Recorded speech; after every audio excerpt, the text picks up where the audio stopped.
My name is Jerome Fascione, and I've spent the last 3 decades learning and teaching about African American history. I was raised in a multicultural home where I was taught to seek the truth and work toward justice. You see, it is my belief that through education and the pursuit of truth, we can fix the injustices that exist in the world. I welcome you to Time Out for Black History.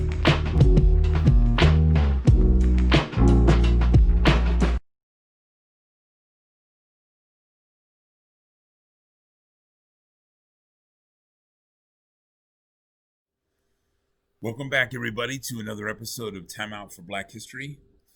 We are going to try something new today.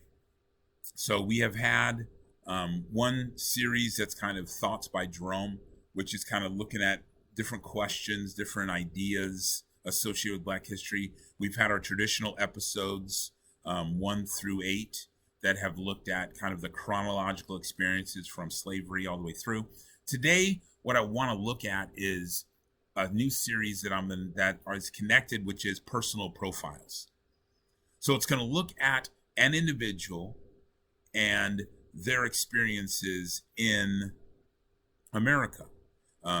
Try and find individuals that have been kind of relegated to one thing, but then really tell their true story so you have a great understanding of their road and who they were.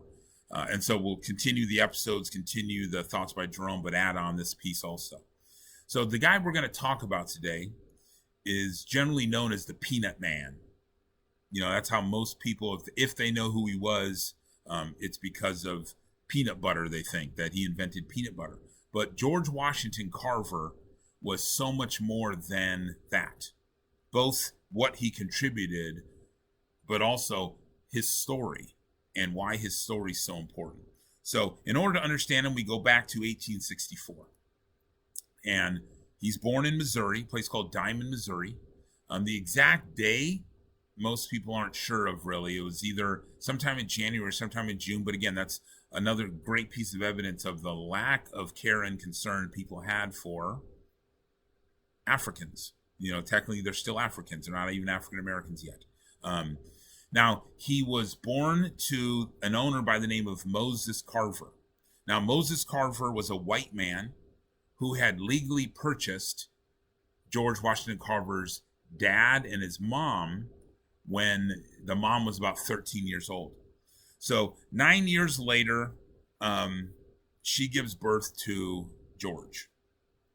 Now, when he's about 2 weeks old, he's going to be stolen from the family by slave raiders that existed in Missouri and generally took the slaves to other places to sell them.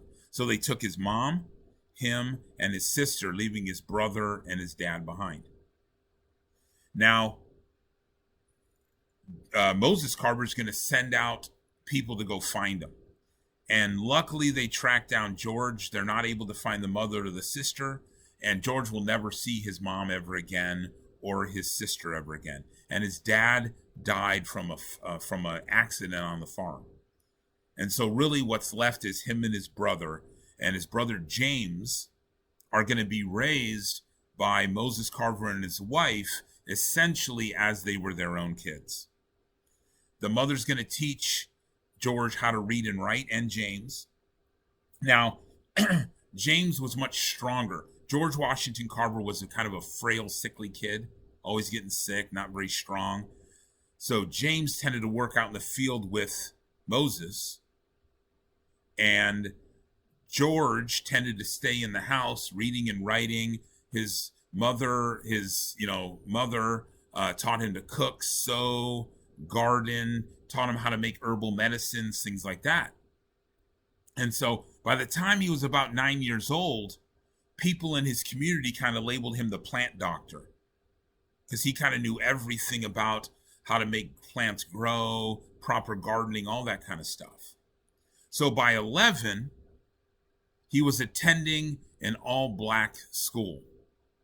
His parents kind of sent him away. He went and he was living with a black family, and he exchanged kind of his services, what he knew how to do, cooking, cleaning, gardening, that kind of stuff, in exchange for a living place while he attended school.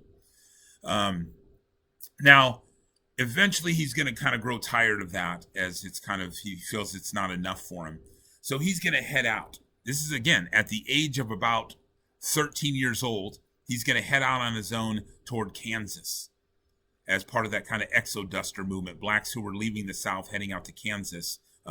So for the next 10 years, he's kind of bounced around from school to school, trying to kind of figure things out. Along the way, in 1880, he graduates from a high school in Kansas, called where he eventually tries to enroll at Highland College. So here you go. You got a guy who's pretty much been on his own since he was 11, very skilled, very intelligent. He applies to Highland. He gets accepted, but then they realize he's black, and so they pull his acceptance, and he's not allowed to go there. So he heads out to Iowa, where he meets this family called the Milhollands, and they kind of push him and say, man, you should go to college, go to college, go to college. So he enrolls at Simpson College in Iowa, and his goal is to become a piano teacher. So again, this kind of tells you the multi-talent this young man had. And again, this is the question that always comes back to me. How many George Washington Carvers were never discovered because of the institution of slavery? How much untapped talent was there that we were never going to see as a result and because of slavery? But instead of enrolling into piano, his teacher kind of says, I don't know if this is really the avenue for you. His teacher pushes him to attend the Iowa State Agricultural School. And he enrolls in the botany program because of his kind of just sheer, all of it. I didn't mention that when he was living with that black family, when he was attending high school, the mother was actually a midwife, so she had all these herbal medicines. She taught him all these different things there too. So he enrolls there, and in 1894, he becomes the first black man to graduate with a Bachelor of Science in the United States from, Iowa State Agricultural School. And people are so impressed by him that at Iowa State, they asked him to be part of the graduate studies program because of his work. He had done a lot of work with soybeans and kind of the infections that happen in soybeans and how to avoid them. So in 1896, he graduates with a master's in agriculture. And so now you have this African-American man who is a expert in this field, and he's wanted by everybody. But the greatest offer he receives comes from Booker T. Washington at the Tuskegee Institute, where he's promised they'll start an agricultural school, and he'll basically be able to run it. All black faculty, and so he does that. And he's going to spend the rest of his life at the Tuskegee Institute. Now, he wasn't somebody who enjoyed teaching classes. He much rather wanted to be researching, trying to find whatever it was that was going to help that farmer, that poor Southern farmer, be successful. And so some of the things early on, he figured out that you could feed hogs acorns as opposed to commercial feed, which reduced the cost for farmers. He also learns that fertilizer isn't necessary. You can grab stuff from the swamps, use that as commercial grade fertilizer.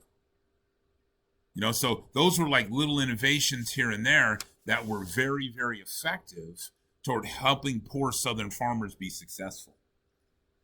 Now, his greatest accomplishment is going to come from his understanding of soil and the fact that for so many years, Southern farmers had depleted the soil by farming cotton, which made it technically unfarmable.